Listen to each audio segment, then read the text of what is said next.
일단 중앙은행을 폭파시키겠대요. 장기 매매를 합법화하겠다. 선거 유세는 전기톱을 들고 와서 경제학자입니다. 어떻게 이 사람이 대통령이 될 수가 있었나요?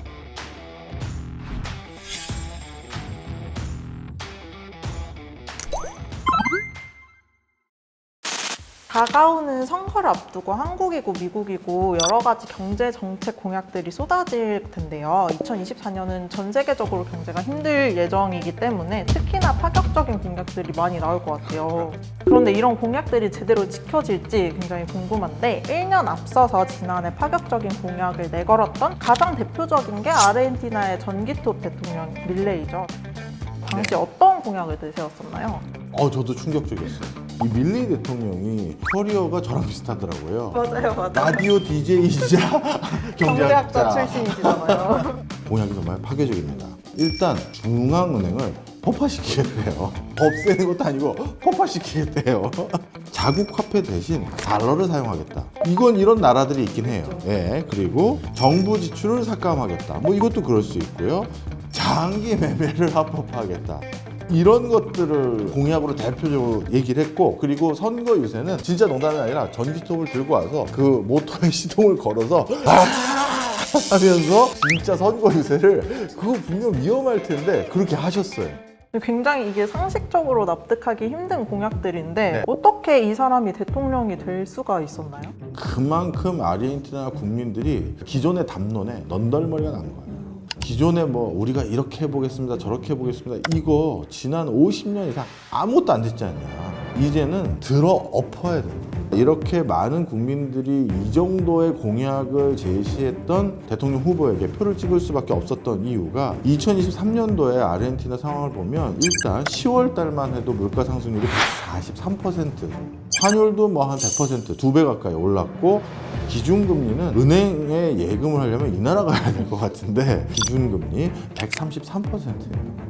그러니 이 나라가 제대로가 될 수가 없죠. 아르헨티나 출장을 자주 갔던 제 입장에서 현장의 목소리를 좀 말씀을 드리면, 아르헨티나는 공식적인 화폐가 둘이었어요.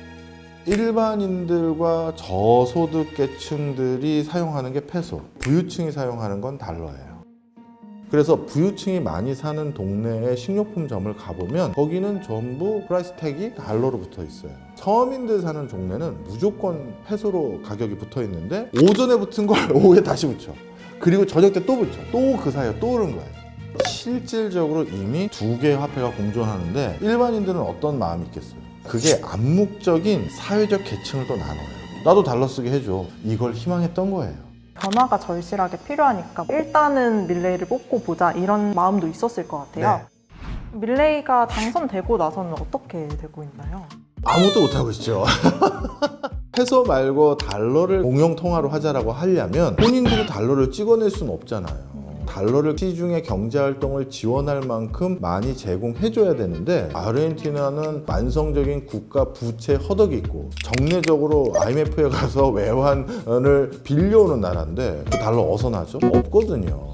그럼 자연스럽게 페소를 당분간 써야 되네요? 그럼 중앙은행 폭패를 못 하는 거죠. 그래도 실제로 하고 있는 건 있더라고요. 전기톱 계획이라는 걸 최근에 발표를 했더라고요.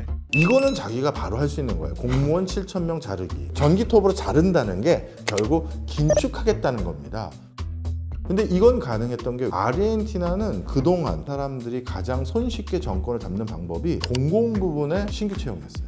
일자리 어떻게 제공할 거냐? 우리 일자리 없다 다 시위하고 난리 나고, 나 어떻게 돈 벌게 해줄 거냐 했을 때 제일 손쉬운 방법은 공무원 채용이거든요. 그래서 솔직히 공무원 숫자는 좀 많았던 것도 사실이고요. 그러니까 이거는 사실 하기가 쉬워진 거죠. 뽑아도 공공 부분이 안 돌아갈 일도 별로 없고, 그래서 이거 정도 한 걸 가지고 정책을 제대로 온전히 수행하고 있다, 이렇게만 보기에는 아직 이르다.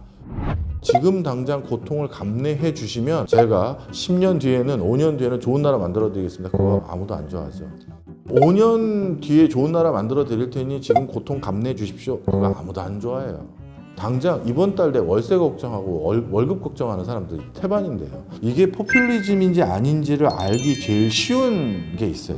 저도 국책연구기관에 일을 하거나 그러면 정책을 막 짜가지고 그때 대통령을 하고 계신 분들이나 장관님들이나 정당에 보내드리거든요. 소부장 산업을 육성하기 위해서는 핵심 기술로 육성해야 될 걸 저희가 다 연구조사했더니 738개가 확인됐고요. 그 중에서 원천 기술로 반드시 특허를 출원해야 되는 게 38가지가 확인됐습니다 하고 드리잖아요. 정치권에서 어떻게 바뀐다? 핵심 국산화 100대, 원천 기술 50개, 그 다음에 앵커 기업 10개, 그래서 10, 50, 100 전략 이렇게 바꾸거든요. 홍보 문구로 바뀌는 거예요. 다 거짓말이네요. 그렇죠. 우리가 꼭 기억하셔야 될 게 있어요. 올해 우리도 선거하니까 슬로건 보고 찍으면 큰일 납니다.